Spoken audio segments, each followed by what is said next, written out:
issue number, let's see if we can get that to zoom in. All right, there we are. Issue number 104 from 1972.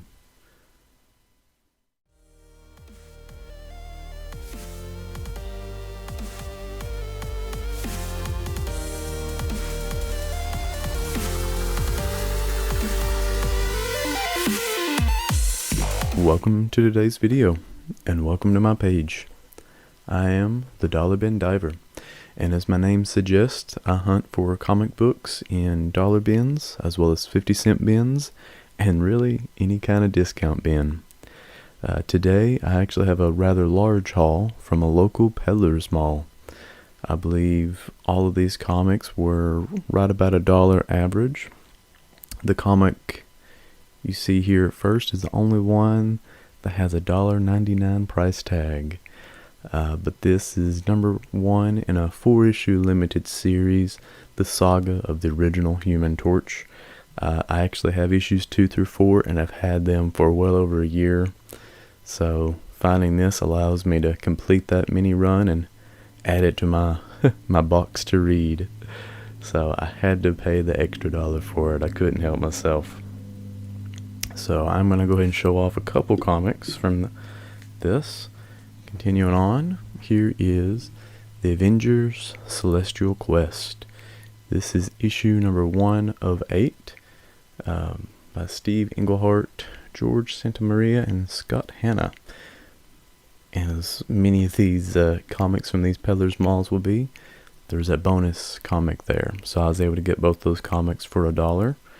I actually don't know as much about this run, but I have been looking at any of these shorter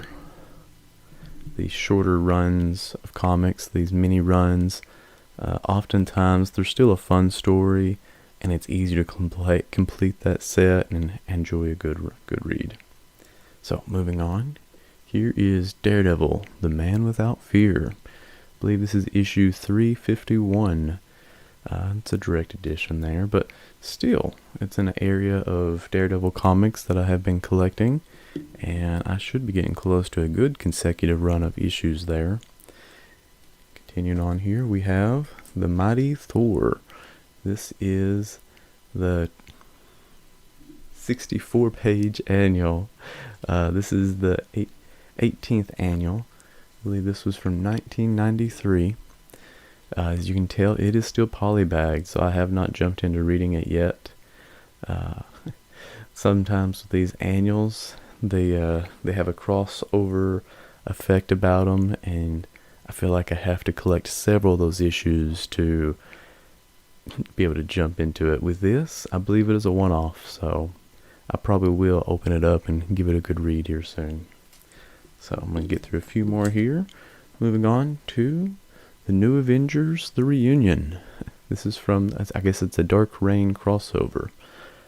I actually don't know as much about the Reunion. I know The New Avengers by Bendis and Hickman are 2 runs that I'm working on. I know I have issues 3 and 4. I may actually have issue number 2. This being issue 1 means I can go ahead and jump into that read and perhaps even have that little mini run completed as well. So I'm actually going to shift gears for a second, and I'm going to switch over to my bourbon of choice. Today I will be choosing Wild Turkey American Honey.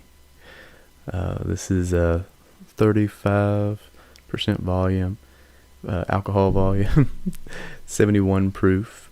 I sometimes drink it straight, but I'll be honest with you, I will be mixing it with some LA today.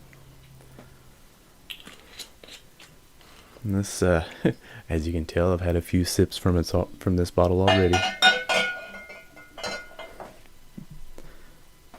And the best pair with a honey bourbon, in my opinion, is another Kentucky original, L81. So, I'm just gonna give it a little pour there.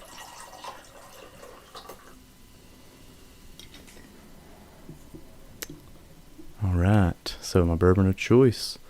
Some honey bourbon, wild turkey mixed with some L8. No notes on that one to really mention, where it's a mixed drink, I guess. But it is probably the smoothest bourbon drink that I personally make. But back to the comics. Moving on with a 4-issue limited series, Prince Namor, the Submariner. This is issue number 4. And of course, I was able to find issue number 3. Right off, I don't recall if I have issues 1 or 2 in this run. I know there is another limited series of about 12 issues. I have several issues in that run, but I'm not sure about this one. Even though the MCU is taking Namor in a slightly different direction with his backstory and his appearance, I still enjoy finding these mini-series and some of the old Namor stories. So I had to grab it, of course. So moving on to kind of a newer issue. Here is Guardians of the Galaxy, issue number 7 by Donny Cates. I have actually started collecting a good chunk of this run already, and honestly I could not recall if I had this issue yet, but for $1 I had to grab it. Okay, I'm actually going to slide these off to the side. Moving on to Captain America. This is the Bloodstone Hunt, part 6 of 6. I do know that some of the issues in this run are keys, such as the first Crossbones and that, and I do not recall if this issue has any key significance, but it was one of the issues I was missing from this story, so for $1 I of course had to grab it. Moving on, Captain America, issue number 380.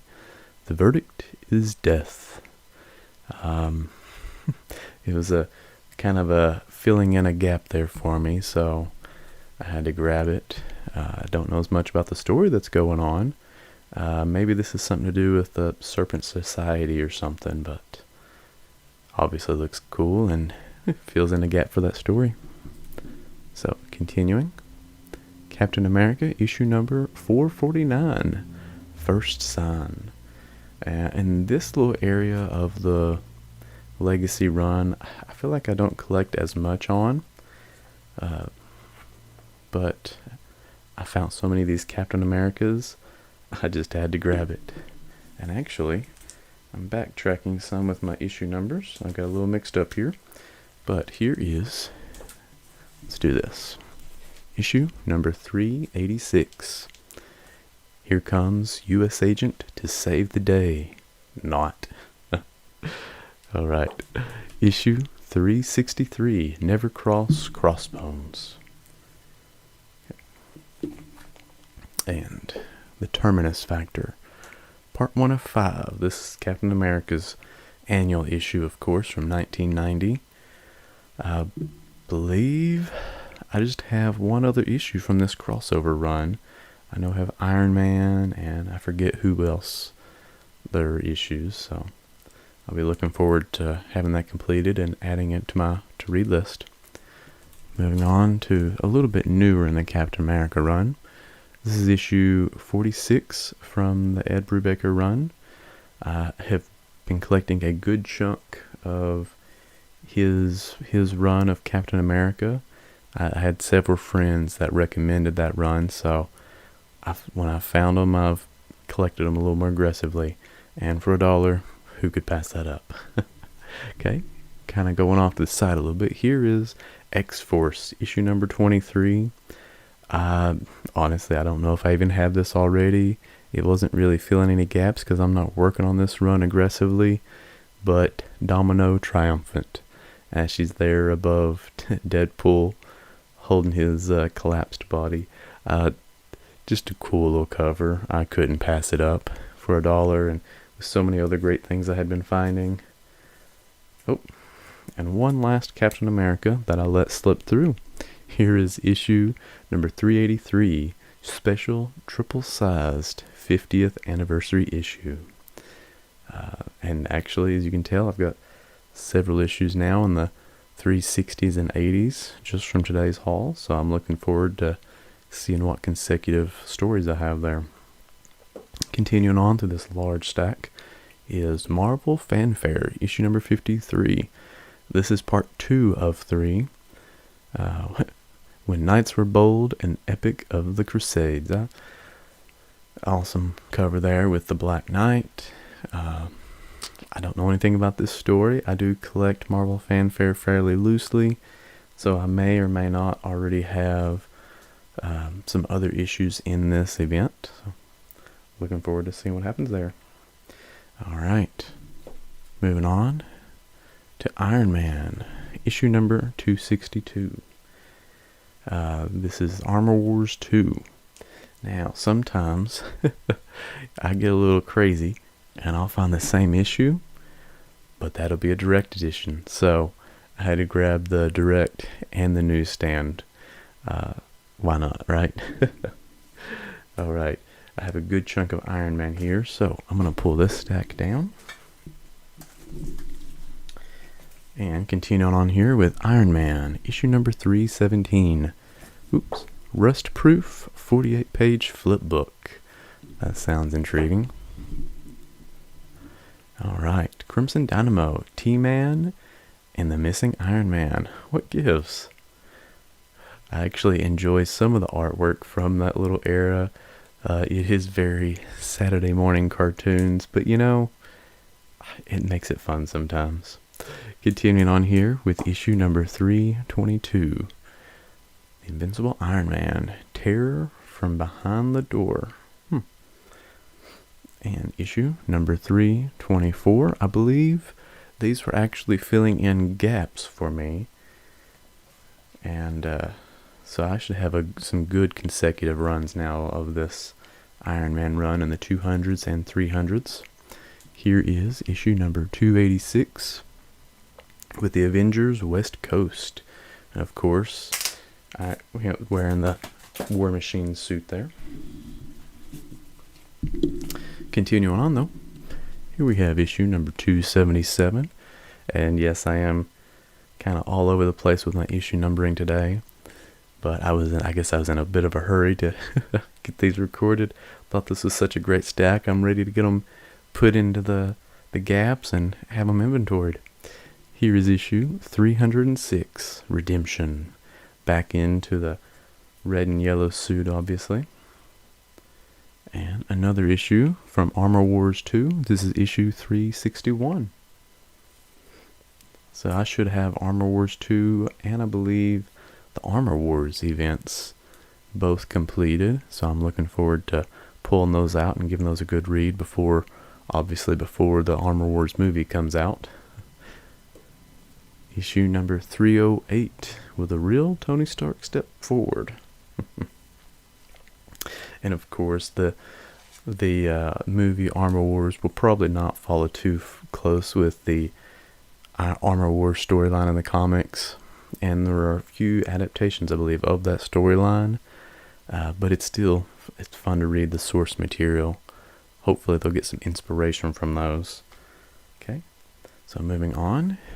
Here is The Amazing Spider-Man, issue number 40. This is Spencer's run. And I believe that is legacy number 841. I actually don't collect the Amazing Spider-Man in the newer runs. I'm a little old school, I guess. I prefer my 90s, maybe some early 2000s, but definitely any 80s and 70s I can get my hands on. This will actually be going to a friend of mine who still enjoys some of the newer Amazing Spider-Man. So, continue on with my Spider-Man issues. I'm going to pull those to the side. This was a really nice find for me. This is the kind of Amazing Spider-Man I like to find. The coverless. Those are more my price range. So, I believe we have here issue number... Let's see if we can get that to... Alright, there we are. Issue number 104 from 1972. by Stan Lee. Oh, and Roy Thomas. Okay. All right. Now, I do collect other runs of Spider-Man, such as this 1990s run of Spider-Man that was originally started by Todd McFarlane. This is issue 51, though, past his time on the run, but still, great artwork, great stories, and when I can find them for $1 or around $1, I grab them. Here's issue number 54, Web of Life 2 of 4. I believe I should have that Web of Life crossover run now completed. Okay, moving on to this is actually some may call it, the poor man's Spider-Man collection, the Spectacular Spider-Man. This is issue number 83. This issue's got everything. Spidey in action, the Black Cat back on the prowl, and the trial of the Punisher. So what are you waiting for? Buy it. And of course I did. Alright, continuing with Spectacular Spider-Man, here's issue 112. You'd better watch out. That's just a nice little iconic Santa cover there. Alright, issue 119. The all-new, all-daring Peter Parker, the Spectacular Spider-Man. Sabretooth's back. And this time he's out for blood. Actually, I did pay more than $1 for this one, it looks like. But that early in the run, that awesome cover right there, I don't mind paying that extra $1 for it. Alright, issue number 140, Rendezvous with Death. And actually, some of these I may have paid more like $2 for on these in this spectacular run. But this is the run that I am aggressively collecting. This is one I really enjoy. As you see here, the Cosmic Spectacular Spider-Man, an Acts of Vengeance crossover event. Shocker, Rhino and Hydra Man. I've beaten them all. Who's next? And yeah, I believe this is shortly after Spidey gains the power Cosmic, and for the short time that he has them. Alright, continuing on. Issue number 119. The Death of the Vermin, Part 2. Okay, and continue on my last two comics here. A Hero Possessed, issue number 208. And now the Crimson Death looms over the shroud. And to finish off with some nice, if you can see it, some foil shiny goodness. Issue number 213. Typhoid Massacre. Alright. I'll do one last shot here to show off this large run I had, a large haul of comics.